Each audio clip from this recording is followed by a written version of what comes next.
We spent 3 weeks trying to get this biker arrested. We called him a predator, a shadow on the asphalt, who wouldn't stop watching our kids. But when the school bus disappeared into the woods, we realized our mistake. We weren't being hunted. We were being protected. This is the truth about the man we hated, and the nightmare he stopped. The morning mist in the small town of Oak Creek was thick, the kind that clings to your skin and makes everything feel heavy. For the residents of Willow Street, life followed a predictable rhythm. But for the last 3 weeks, that rhythm had been haunted by a low, mechanical growl. Every morning, at exactly 7:15 a.m., a blacked-out Harley-Davidson would rumble into the neighborhood. The rider was a mountain of a man, clad in worn-out leather, his face hidden behind a mirrored visor. He wore the patches of a notorious motorcycle club, symbols that spoke of a world most people only saw in movies and feared in reality. He didn't talk. He didn't wave. He simply sat there at the corner of the park, his engine idling like a predator waiting for its moment. The neighborhood was on edge. Parents clutched their children's hands a little tighter as they walked to the bus stop. Whispers turned into rumors, and rumors turned into a quiet, simmering panic. They called him the shadow on the asphalt. Mrs. Gable, who lived in the corner house, had already called the local police 3 times. But the officers always gave the same answer. He wasn't breaking any laws. He was just sitting on public property. But to the parents of Oak Creek, it felt like a countdown to a tragedy. They didn't see the way his eyes scanned the tree line, or how he checked his side mirrors every time a non-local car drove past. They only saw a monster in leather. Among the children at the bus stop was 8-year-old Lily. She was a quiet girl with bright eyes and a backpack that seemed too big for her small frame. Her mother, Sarah, was a single parent working 2 jobs, and every morning she felt a knot in her stomach as she watched that massive biker watch her daughter. She tried to change their route, but the biker always seemed to be there, lurking just at the edge of the street. Sarah felt helpless. She didn't have a husband to protect them, and the law wouldn't move until something happened. She spent her nights staring out the window, wondering what this man wanted. Was he scouting the houses? Was he waiting for the perfect moment to snatch someone? What Sarah didn't know was that the biker, whose name was Jax, had spent his nights very differently. While the town slept, Jax was parked in a hidden alleyway 2 miles away, watching a rusted white Ford van that didn't belong in this county. He had seen the men inside that van. He recognized their faces from old posters in a clubhouse halfway across the country. They were professionals, the kind of men who traded in human lives. Jax knew that if he went to the police, they'd see his tattoos and his record and throw him in a cell before he could finish his first sentence. He was a man with a past, and in a town like Oak Creek, your past is your only identity. The tension reached a breaking point on a Tuesday. The rain was pouring down in sheets, and the visibility was nearly zero. Sarah was running late for work, her car battery had died, and she had to walk Lily to the bus stop under a shared umbrella. As they approached the corner, the familiar roar of the Harley cut through the sound of the rain. There he was, drenched but unmoving, his bike gleaming under the dim streetlights. Sarah stopped in her tracks. Her heart hammered against her ribs like a trapped bird. She looked at the biker, then at her daughter, and for a moment she considered running back home and locking the door. But she couldn't lose her job. She took a deep breath, gripped Lily's hand and walked past him. As they passed, the biker turned his head. Through the rain-streaked visor, Sarah felt his gaze. It wasn't a look of aggression, but something else, something cold and focused. He reached into his pocket and pulled out a small laminated card, holding it out toward Sarah. Terrified, she pulled Lily away and ran toward the bus. Jax watched them go, his hand slowly dropping back to his side. The card was a simple warning, typed out in bold letters. Keep her close. Don't let her walk alone. He knew the time was coming. The van had been moving closer every day, testing the response times of the local patrol cars. As the yellow school bus pulled up, Sarah watched Lily climb the steps. She stayed until the bus disappeared around the corner. When she turned back, the biker was gone. He had vanished into the gray mist as quickly as he had appeared. That evening, the town council held an emergency meeting. The room was packed with angry parents. They demanded action. They wanted the biker banned from the town.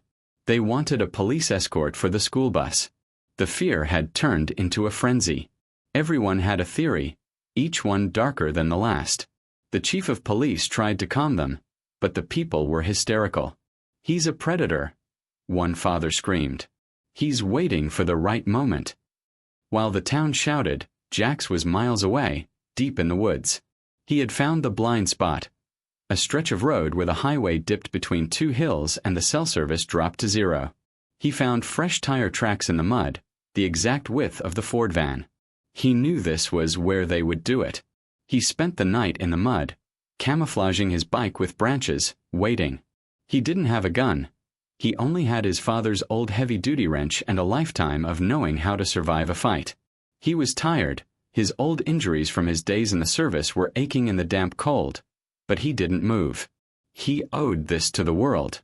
Years ago, he hadn't been there to protect his own sister. He wasn't going to let it happen again. The next morning, the air was unusually still. Jax was back at his usual spot on Willow Street at 7 a.m., but he looked different. His gear was covered in dried mud, and he looked like he hadn't slept in days.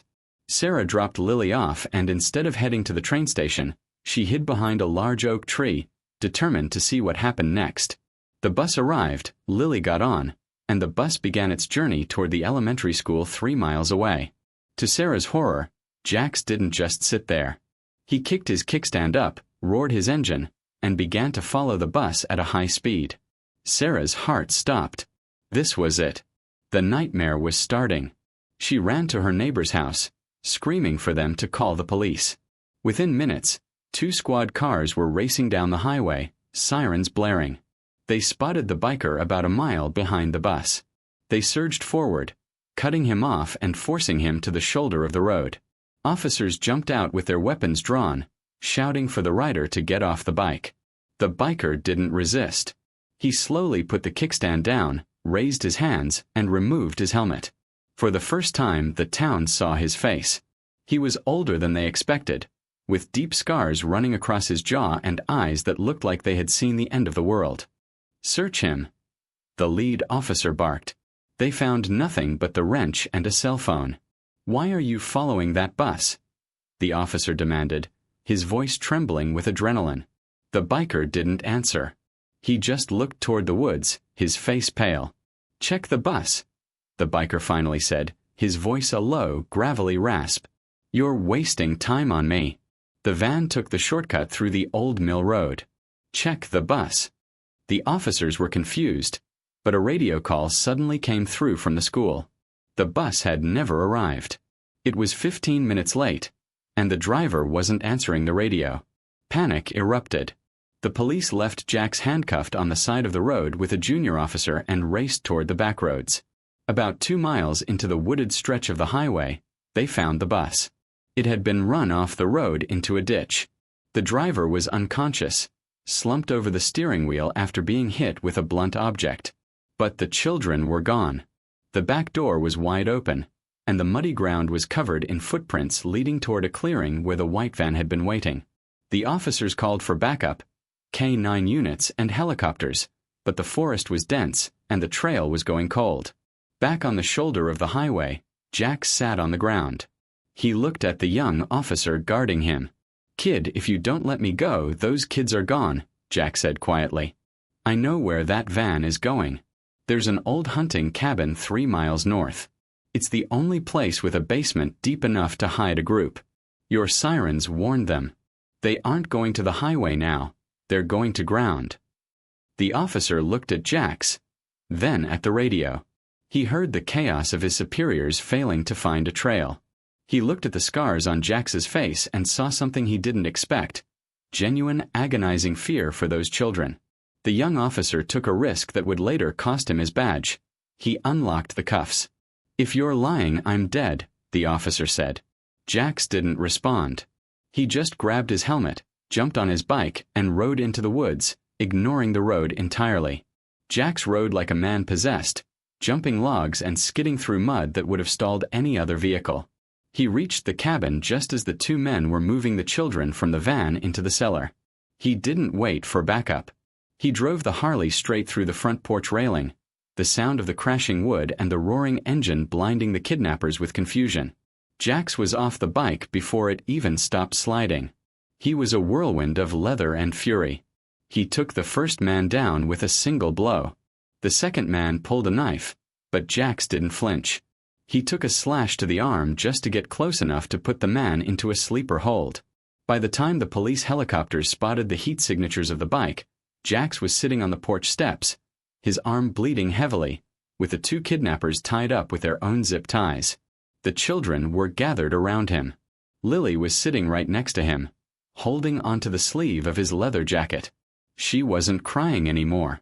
She felt safer next to this monster than she had ever felt in her life. As the sun began to set, the cabin was swarmed by police and ambulances. The kidnappers were hauled away in chains. Sarah arrived in a frantic state, screaming for Lily.